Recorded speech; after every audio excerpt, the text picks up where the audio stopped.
नमस्कार साथियों, मैं Dilip Pawar, assistant professor history, Mirza government college Nagaur. तो अपन ने लास्ट वीडियो में डिस्कस किया था अमेरिकी क्रांति के बारे में। उसी क्रम में अपन आगे बढ़ते हुए अपन बात करते हैं। एक कॉन्सेप्ट है अमेरिकन क्रांति से संबंधित, ब्रिटिश मर्केंटलिज्म और यूएस कैपिटलिज्म। वैसे आपके ग्रेजुएशन के हिसाब से ये चीज़ इंपॉर्टेंट नहीं है, लेकिन इस टॉपिक को समझने के लिए, इसके अंडरस्टैंडिंग के लिए हमें ज़रूरी है कि अपन इसके बारे में भी थोड़ी जानकारी रखें। मर्केंटलिज्म को हिंदी में कहते हैं वणिकवाद। वणिक वणिक का मतलब क्या है? जहाँ व्यापारियों को बहुत अधिक महत्व दिया जाता है, वणिक। और दूसरा है कैपिटलिज्म, इसका मतलब आपको पता है पूंजीवाद। अब कहने का मतलब यह है कि जो दो आर्थिक व्यवस्थाएं ब्रिटेन में रही है और यूएस में रही है, वो अलग अलग व्यवस्थाएं थी। ब्रिटेन में था वणिकवाद और यूएसए में था कैपिटलिज्म यानी पूंजीवाद। अब वणिकवाद क्या है? वर्ड हिस्ट्री का इंपॉर्टेंट टॉपिक है मर्केंटलिज्म। तो ये चीज क्या है? मर्केंटलिज्म में देखो क्या होता है, प्रोडक्शन ऑफ जियोग्राफिक डिस्कवरी।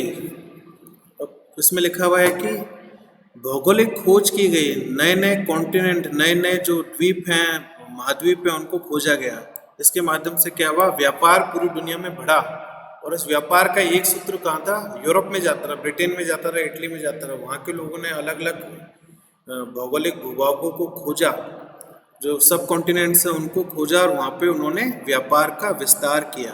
और उसी व्यापार के बढ़ने के साथ, जब ईस्ट इंडिया कंपनी भारत जैसे देशों में अपने व्यापार को बढ़ा रही थी, उसी व्यापार के बढ़ने के साथ वो लोग मोनोपोली सॉर्ट करने लगे। मोनोपोली मोनोपोली का क्या मतलब है? एकाधिकार। यानी ईस्ट इंडिया कंपनी वही केवल भारत से व्यापार करेगी, ना फ्रेंच कर सकते हैं ना डच कर सकते हैं। ईस्ट इंडिया कंपनी वही केवल चाइना के साथ व्यापार करेगी। जो सिस्टम ब्रिटेन में डेवलप हुआ आर्थिक, उसमें क्या था? व्यापार को अत्यधिक महत्व दिया गया, और इसके साथ ही उन व्यापारियों ने मोनोपोली लेने की कोशिश की, एकाधिकार। व्यापार में एकाधिकार। तो इसके अंतर्गत क्या किया गया? State powers for economic gains. इसके माध्यम से उन व्यापारियों ने राज्य की शक्तियों का उपयोग किया, राज्य की सहायता ली, ब्रिटिश सरकार की सहायता ली अपने व्यापार में वृद्धि करने के लिए, अपने मुनाफे को बढ़ाने के लिए। और इसके कारण क्या हुआ? जो बैलेंस ऑफ ट्रेड है, जो व्यापार का संतुलन है, पूर्णतः ब्रिटेन के पक्ष में रहा। यानी दुनिया में जितना भी सोना था वो सारा का सारा ब्रिटेन में आने लगा, क्योंकि ब्रिटेन एक्सपोर्ट अधिक करता था, इंपोर्ट कम करता रहा। व्यापारिक संतुलन में क्या आता है कि किसी भी देश का एक्सपोर्ट यानी निर्यात अधिक होना चाहिए और आयात कम होना चाहिए। और यही मेन फिलॉसफी है वणिकवाद की। यानी व्यापार भी, अंतर्राष्ट्रीय व्यापार भी आप इस तरीके से करो कि जो आपके एक्सपोर्ट्स हैं वो बहुत अधिक हो और इम्पोर्ट आपके बहुत कम हो। आज के समय चाइना भी इसी फिलॉसफी में चल रहा है, क्योंकि चाइना के जो एक्सपोर्ट्स हैं वो कहीं ज़्यादा है उसके इम्पोर्ट की बजाय। तो बुलियन, बुलियन का मतलब होता है, अंग्रेजी का शब्द बुलियन का मतलब सोना। काफी सारा सोना ब्रिटेन में आके इकट्ठा हो गया उस व्यापार के कारण। Monopolistic control of EIC in US, इसका मतलब क्या है? यानी ईस्ट इंडिया कंपनी ने कोशिश की कि यूएसए के अंदर भी जो व्यापार हो रहा है ब्रिटेन और यूएसए के बीच में, जिसके बीच में ईस्ट इंडिया कंपनी भी मध्यस्थ की भूमिका निभा रहा है, उस व्यापार में भी एकाधिकार लेने की कोशिश की ईस्ट इंडिया कंपनी ने। और जो यूएसए का सिस्टम था वो पूंजीवादी सिस्टम था। पूंजीवाद सिस्टम में एकाधिकार नहीं आता, इसमें सबको बराबर हक मिलना चाहिए। सभी व्यापारियों को, सभी व्यापारिक समूहों को, सभी व्यापारिक कंपनियों को बराबर का हक मिलना चाहिए। पूंजीवाद का मतलब ये है। तो यहाँ पे क्लैश हो गया ना दोनों विचारधारा के बीच में, इनके बीच में द्वंद्व हो गया, क्योंकि जो ईस्ट इंडिया कंपनी है वो मोनोपोली सॉर्ट करने लगी, एकाधिकार लेने की कोशिश में रही यूएसए में। यानी यूएसए का व्यापार सारा का सारा ईस्ट इंडिया कंपनी को मिल जाए। लेकिन यूएसए का सिस्टम अलग था, पूंजीवाद, जिसमें सभी व्यापारिक प्रतिष्ठानों को, यानी जो वहाँ के व्यापारी है उनको भी बराबर का मौका मिले, और जो ब्रिटेन के व्यापारी है उनको भी बराबर का मौका मिले। तो यहाँ पे दो आर्थिक विचारधाराओं का द्वंद्व देखने को मिलता है, वणिकवाद और पूंजीवाद के बीच में। अब जैसे टी पॉलिसी है, यानी जो चाय की नीति है, उसमें एकाधिकार कर दिया गया ईस्ट इंडिया कंपनी का। यानी चाय के व्यापार में केवल ईस्ट इंडिया कंपनी ही लिप्त हो सकती है, यूएसए के साथ जो भी चाय का व्यापार हो रहा है। Monopolistic for colonial gain versus taxes for draining American wealth. ठीक है। और इसके साथ ही ब्रिटेन ने कई सारे टैक्सेस लगाने शुरू कर दिए अमेरिका के ऊपर। तो इन सब चीज़ों को यूएसए के जो लोग हैं उन्होंने पसंद नहीं किया, क्योंकि वहाँ पे पूंजीवादी सिस्टम था। अब पूंजीवादी सिस्टम के बारे में अपन पढ़ते हैं, क्या है इसमें? क्या है? इनवॉल्युबल राइट टू प्राइवेट प्रॉपर्टी, यानी जो निजी संपत्ति है उनसे यूएसए के लोगों को प्यार था। यानी जो कैपिटलिस्टिक सिस्टम है, जो पूंजीवादी सिस्टम है, उसमें सबसे महत्वपूर्ण क्या है? निजी संपत्ति। लोग मेहनत करते हैं, व्यापार करते हैं, प्रोडक्शन करते हैं, उद्योग चलाते हैं, उसके बाद वो अपनी निजी संपत्ति अर्जित करते हैं और उस निजी संपत्ति पे उनका पूरा अधिकार होता है। इनवॉल्युबल राइट, ये अधिकार कोई भी छीन नहीं सकता, राज्य भी वो अधिकार नहीं छीन सकता किसी भी व्यापारी से या किसी भी उद्योगपति से कि जिसकी संपत्ति है उसको हड़प लिया जाए राज्य के द्वारा।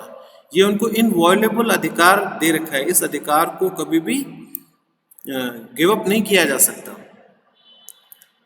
अब जो निजी संपत्ति जो यूएसए वालों को थी, जिनसे उनको प्यार था, अब उसमें बदलाव होने लग गए क्योंकि अंग्रेज ने, जो ब्रिटिश सरकार थी, उन्होंने खूब सारे कर लाद दिए यूएसए के लोगों के ऊपर। तो इसके माध्यम से क्या हुआ? अगर सरकार ने अधिक कर लाद रखे हैं यूएसए के लोगों के ऊपर, तो उसका मतलब ये है कि जो उनकी निजी संपत्ति है उसका एक भाग कर के माध्यम से ब्रिटेन में पहुंच रहा है, जिसको अपन ड्रेन ऑफ वेल्थ भी कह सकते हैं, धन निष्कासन का सिद्धांत भी कह सकते हैं। अगर अधिक कर लगा देंगे तो उनको जो निजी संपत्ति है उसका एक भाग धीरे धीरे धीरे अदृश्य तरीके से ब्रिटेन में पहुंच जाएगा। तो इस चीज़ को उन्होंने बिल्कुल पसंद नहीं किया कि हमारे निजी संपत्ति की तरफ कोई आंख लगाए दूसरा, या हम पे खूब सारा कोई कर लगाए, क्योंकि पूंजीवाद व्यवस्था के अंतर्गत आते रहे। खासकर जैसे मैंने बताया था 1763 के बाद ये सिचुएशन उत्पन्न हुई कि खूब सारे कर यूएसए के ऊपर लाद दिए गए। अब इसमें अपन आगे बहुत अच्छा एक्सप्लेनेशन लिख रखा है इसमें। सेल्फ मेड इकोनॉमिकली पीपल, उन्होंने अपनी अर्थव्यवस्था का खुद से ही निर्माण किया था। अमेरिकी लोगों को, उनको खूब सारा खून पसीना लगा था अपनी अर्थव्यवस्था को मजबूत करने के लिए, यूएसए के लोकल लोगों का। फ्रीडम एनवायरनमेंट, और वहाँ पे एक लिबरल एनवायरनमेंट भी परसिस्ट करता रहा, उदारवादी जो एनवायरनमेंट है वहाँ पे परसिस्ट करता रहा। यानी लोगों को अधिक से अधिक अधिकार दिए गए यूएसए में, लोगों से अधिकार छीने नहीं गए, अधिक से अधिक अधिकार दिए गए। यही इनकी विचारधारा थी और यही मूल भाव है पूंजीवाद व्यवस्था के ना, जिसमें व्यक्तियों का अधिकार सर्वोपरि होता है, व्यक्तिवाद, rights of the individual. struggled hard to prepare US, covered property, they loved their property, जिसके बारे में बताया। For this no help from outside, और इम्पोर्टेंट पॉइंट ये है कि जो भी उन्होंने निजी संपत्ति बनाई या संपत्तियां अर्जित की यूएसए वालों ने, उसमें बाहर से कोई मदद नहीं ली, ब्रिटेन से उन्होंने कोई भी मदद नहीं ली किसी भी तरह की। तो उन्होंने अपना अधिकार समझ रखा था अपनी संपत्ति के ऊपर, कोई भी उस संपत्ति की तरफ आंख उठा के भी नहीं देख सकता। Capitalistic, individualism, achievement oriented people, वहाँ पे जो व्यक्ति हार्ड वर्क करता रहा उसको एक प्रकार से उसको इनाम दिया जाता रहा, उसके लिए एक प्रकार का वो अचीवमेंट होता रहा हार्ड वर्क करना, यानी वो अपने अधिकारों का पूर्ण रूप से दोहन कर सकता रहा। वैन वर्सेस मर्केंटलिस्टिक रेगुलेशन कॉन्फ्लिक्ट, अब जब पूंजीवादी विचारधारा का द्वंद्व ब्रिटेन के वाणिज्यवादी व्यवस्था के साथ हुआ तो एक द्वंद्व उत्पन्न हो गया दोनों देशों के बीच में, यानी विचारधारा का द्वंद्व भी एक प्रमुख कारण है यूएसए की क्रांति के पीछे। अब अपन आगे बात करते हैं, अभी ऑलमोस्ट लास्ट पॉइंट है अमेरिकन रेवोल्यूशन का, इसका प्रभाव क्या पड़ा या उसका सिग्निफिकेंस क्या पड़ा। बहुत ही इंपॉर्टेंट टॉपिक है ये अमेरिकन क्रांति का। First modern democracy,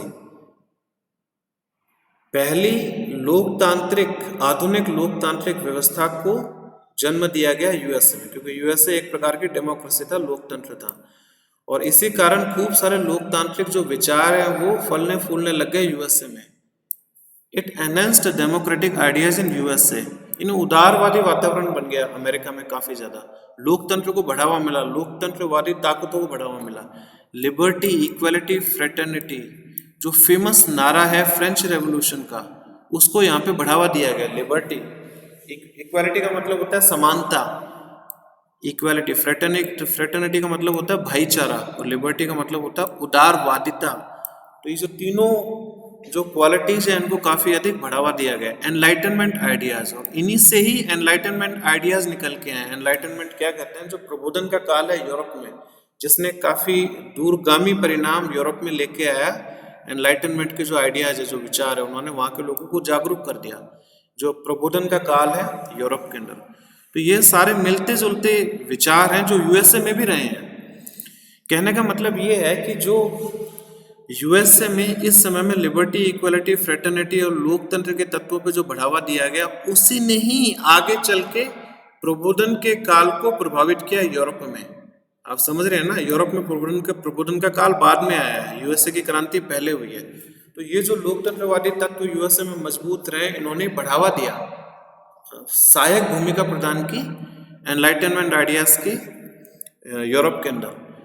natural rights of man, एक प्राकृतिक अधिकार होते हैं व्यक्ति के, किसी इंसान के प्राकृतिक अधिकार होते हैं। यह धारणा भी यूएसए में पनपने लग गई कि नेचुरल राइट क्या है कि सबको खाना मिलना चाहिए, सबको रहने के लिए स्थान मिलना चाहिए, जैसे नेचुरल राइट कहते हैं, यानी बेसिक नेसेसिटीज होती है वो पूरी होनी चाहिए इंसान की।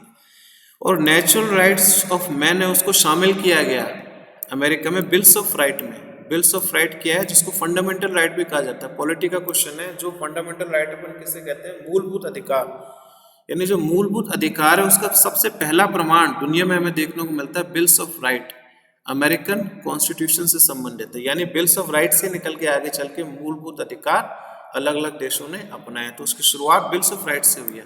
और इस बिल्स ऑफ राइट के अंदर उन्होंने नेचुरल राइट को इंक्लूड किया, प्राकृतिक अधिकारों को इंक्लूड किया। और यही नेचुरल राइट आगे चल के फ्रांसीसी क्रांति को भी प्रभावित करते हैं। कैसे? क्योंकि फ्रांस के अंदर जब डिक्लेरेशन ऑफ राइट हुआ था 1791 में, यानी अधिकारों की घोषणा 1791 की फ्रांस के अंदर, उसमें भी नेचुरल राइट्स को शामिल किया गया। लेकिन इन प्राकृतिक जो अधिकार हैं इंसान के, उसको सर्वप्रथम एक प्रशासनिक व्यवस्था में, एक संवैधानिक व्यवस्था में शामिल किया गया यूएसए के द्वारा। ठीक है, फर्स्ट मॉडर्न रिटन कॉन्स्टिट्यूशन, दुनिया का पहला लिखित संविधान, जिसको अडॉप्ट किया गया कहाँ पे, 1787 में फिलीडेल्फिया के अंदर इस संविधान को स्वीकृति दी गई, पहला आधुनिक लिखित संविधान। फिर it heralded a transatlantic revolution, यानी जो अटलांटिक सागर है उसके ईस्ट की तरफ और पश्चिम की तरफ, दोनों की तरफ एक प्रकार की क्रांति लेके आ गया। जो यूएसए की जो क्रांति उसने अत्यधिक प्रभावित किया दोनों क्षेत्रों को, अटलांटिक के ईस्ट की तरफ जो क्षेत्र है और जो वेस्ट की तरफ क्षेत्र है। कैसे किया है? फ्रांस का रेवोल्यूशन है जिसके बारे में बात कर रहा हूँ, फ्रांसीसी क्रांति।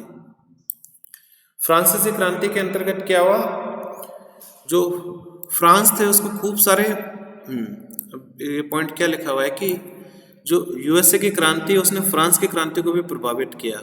कैसे प्रभावित किया? क्योंकि आपको पता है कि यूएसए के युद्ध में फ्रांस में शामिल हो गया है इनडायरेक्ट तरीके से। फ्रांस ने खूब सारे अपने अधिकारी भेजे, खूब सारा पैसा भेजा, खूब सारा वॉर मटेरियल भेजा यूएसए की मदद के लिए। उस मदद के कारण फ्रांस को फाइनेंशियल लॉसेस हो गए, फ्रांस को हानि हो गई, पैसों की हानि हो गई फ्रांस को। और फ्रांस आर्मी मिलकर लड़ी थी यूएसए के साथ।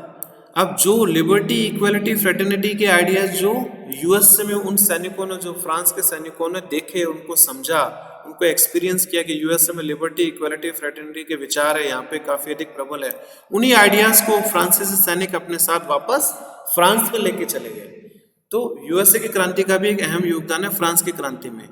एक फ्रांसीसी अधिकारी था लफायते कमांडर था फ्रांस की आर्मी का, वो वापस गया था फ्रांस में इस युद्ध को लड़ने के पश्चात। लेकिन ये सारे के सारे सैनिक अपने साथ उदारवादी, यूएसए की उदारवादी विचारधारा को लेके गए और उन्होंने अपने समाज को भी प्रभावित किया उन सैनिकों ने फ्रांस में।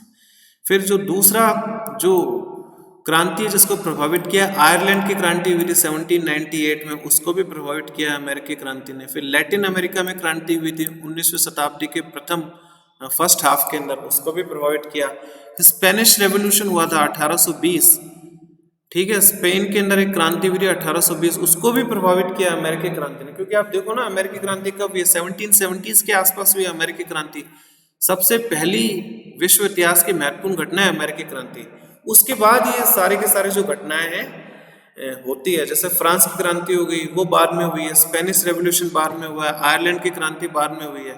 तो जो आने वाली घटनाएं उन्होंने जरूर प्रेरणा ली है यूएसए की क्रांति से। 1848 की जो क्रांति यूरोप में, वह भी प्रभावित रही है अमेरिकी क्रांति से।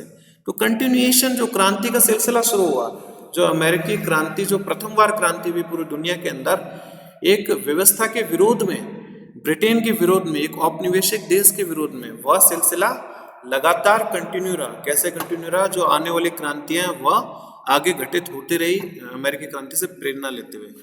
Continuation of revolution triggered by US revolution, खूब सारी क्रांति हुई यूएसए की क्रांति के पश्चात, इसलिए यूएसए की क्रांति को मदर ऑफ ऑल रेवोल्यूशन कहते हैं।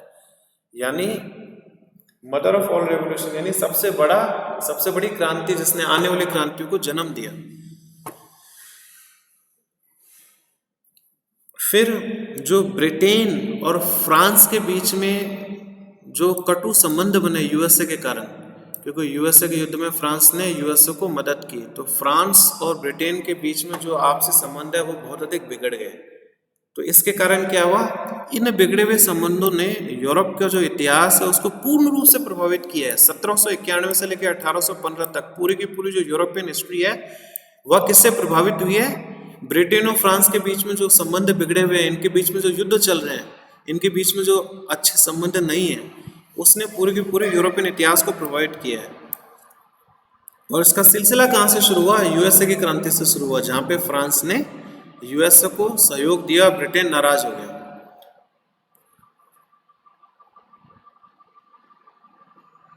तो कहने का मतलब ये है कि भारत में भी 1783 का regulating 1783 regulation in India corn learned lessons. अब कहने का मतलब है कि अमेरिकी क्रांति का भारत पे भी प्रभाव पड़ा। कैसे, जैसे कॉर्नवालिस है, क्योंकि जब अमेरिका हाथ से निकल गया ब्रिटेन के, तो कॉर्नवालिस ने सबक लिया और भारत में टाइटनिंग करना शुरू कर दिया, यानी भारत में और अधिक कठोर नियंत्रण ला दिया गया। उसका एग्जाम्पल है 1783 का रेगुलेशन। अमेरिकी क्रांति सफल होने के पश्चात भारत में 1783 के रेगुलेशन को लोगों पे लाद दिया गया कॉर्नवालिस ने, क्योंकि कॉर्नवालिस सबक ले चुका था कि अमेरिका हमारे हाथ से निकल चुका है, अगर भारत को अपने हाथ में रखना है तो भारत पे बहुत ही कड़ा नियंत्रण करना पड़ेगा। तो British started adopting a proactive approach, वो अधिक गतिशील अप्रोच को अपनाने लग गया, और अधिक गतिशील हो गया भारत में, यानी और अधिक कड़े नियमों को लादने लग गया भारतवासियों के ऊपर। और 1790 से लेकर 1792 के बीच में जो तृतीय एंग्लो मैसूर वॉर हुई है, जो आंग्ल मैसूर युद्ध हुआ है 1790 से 1792 में, उसके अंदर भी ब्रिटेन ने एक्टिवली पार्टिसिपेट किया उस युद्ध में। तो उसके पीछे कारण क्या था, क्योंकि ब्रिटेन को डर लगने लग गया था कि अमेरिका हमारे हाथ से निकल गया, हो सकता है भारत भी निकल जाएगा अगर कुछ कड़े कदम नहीं उठाए गए। First example of nationalism in modern sense, यानी जो राष्ट्रवाद है उसका प्रथम उदाहरण हमें देखने को मिल रहा है। राष्ट्रवाद किस तरह का, आधुनिकता के हिसाब से मॉडर्न सेंस में जो नेशनलिज्म था, फर्स्ट टाइम यूएसए की क्रांति में हमें देखने को मिला है राष्ट्रवाद। और इसी कारण जो दूसरे देश है वहां पे भी राष्ट्रवाद की भावनाओं को प्रेरणा मिली यूएसए की क्रांति के कारण। फिर इसके बारे डी कोलोनाइजेशन स्टार्टेड हेयर, कितनी अच्छी इसमें बात लिखी हुई है। जो डी कोलोनाइजेशन का प्रोसेस है, यानी जो औपनिवेशिक देश थे, यानी जो भारत जैसी कॉलोनी थी ब्रिटेन की, वो आगे चल के स्वतंत्र हो गई, और जो स्वतंत्र होने का जो प्रोसेस है उसको अपन कहते हैं डी कोलोनाइजेशन। भारत तो 1947 में आज़ाद हुआ, लेकिन अमेरिका अपन देखते हैं 1780 में ही आज़ाद हो गया। तो जो डी कोलोनाइजेशन का प्रोसेस है, जो देश स्वतंत्र होने लग गए, वह प्रोसेस सारा का सारा यूएसए की क्रांति के साथ शुरू हुआ है। तो process of decolonization started here. फिर इसके साथ ही जो यूएस आगे चल के सुपर पावर बना है, उसके बीच भी कहाँ पे है, उसके बीच भी अमेरिकी क्रांति के अंदर ही है। आगे चल के जो यूएस की असेंडेंसी हुई है पूरे ग्लोबल लेवल के, वो सुपर पावर बना है। और जो यूएसए की क्रांति शुरू हुई, उसका वास्तव में अंत कहाँ पे हुआ है, 1991 में। 1991 में जस्ट रशिया का जब यूएसएसआर का विघटन हो गया, पूरी दुनिया में केवल एक महाशक्ति बची, वो थी यूएसए। तो जो उसका कल्मिनेशन है, कल्मिनेशन का मतलब क्या है, जो उसका अंतिम चरण है यूएसए की क्रांति का, वो वास्तव में 1991 में जाके खत्म हुआ है। तो जो यूएसए जो महाशक्ति बना है दुनिया में इकलौती महाशक्ति, उसके पीछे कहीं ना कहीं कौन से प्रभावी कारण रहे हैं, यूएसए की क्रांति के। ये इसका महत्व है। देखो कितने लंबे लंबे लिंकेजेस इसमें ले रखे हैं। Root cause of US progress in revolutionary ideas, जो यूएसए ने जितना भी विकास किया, जितनी भी प्रोग्रेस की यूएसए में, उसके बीच कहाँ पे थे, इस क्रांति के अंदर ही थे। और रिपब्लिक नॉट मोनार्की। अब यूएसए में एक रिपब्लिक की स्थापना की गई, वहां पे मोनार्की की स्थापना नहीं की गई। आप जानते हैं कि ब्रिटेन में मोनार्की थी। मोनार्की का क्या मतलब है, राजतंत्र, जहाँ पे राजा का अधिकार होता है, जैसे ब्रिटेन की महारानी है। लेकिन अमेरिका में एक रिपब्लिक, एक गणराज्य की स्थापना की गई, जहाँ पे वहाँ का प्रेसिडेंट सर्वाधिक शक्तिशाली होगा और कोई राजा महाराजा वहाँ पे नहीं होगा। तो ब्रिटेन में जबकि मोनार्की थी, तो रिपब्लिक की शुरुआत हुई। कई सारे देशों ने भी आगे चल के गणराज्य को अपनाया। British personal rule of, Britain पे क्या इम्पैक्ट पड़ा, जो जॉर्ज तृतीय था उसके शासन का अंत हो गया। ठीक है, जॉर्ज तृतीय के शासन का अंत हो गया।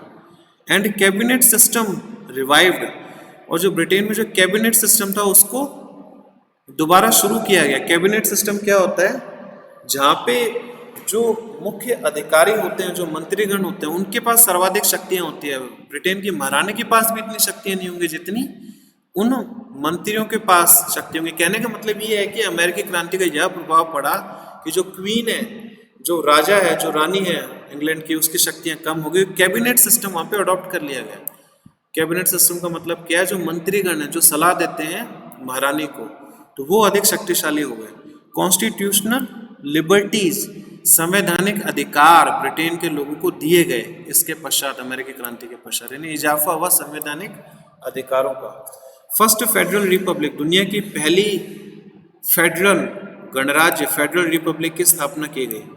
संघीय, पहली संघीय गणराज्य की स्थापना की गई यूएसए में, बिकॉज यूएसए की एक संघीय सरकार थी, एक सेंटर था और कई सारे राज्य थे जिन्होंने मिलकर एक सरकार का निर्माण किया। फेडरल जैसे भारत में कई सारे राज्य और एक सेंटर है, तो यूएसए की खास बात क्या है, एक संघीय सरकार की स्थापना की गई जहाँ पे लोकल ऑटोनॉमी दी गई, स्थानीय स्वायत्तता दी गई।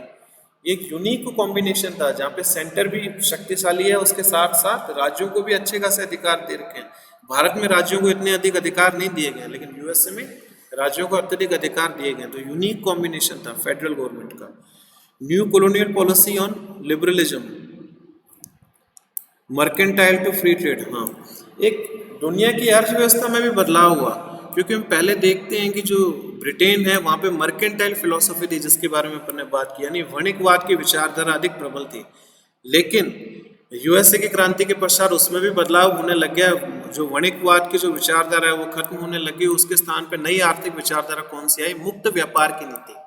मुक्त व्यापार की नीति, देखो कहने का मतलब ये, जो वणिकवाद की विचारधारा थी उसने भी कॉलोनियलिज्म को बढ़ावा दिया, ठीक है, और जो मुक्त व्यापार की नीति है उसने भी कॉलोनियलिज्म को बढ़ावा दिया।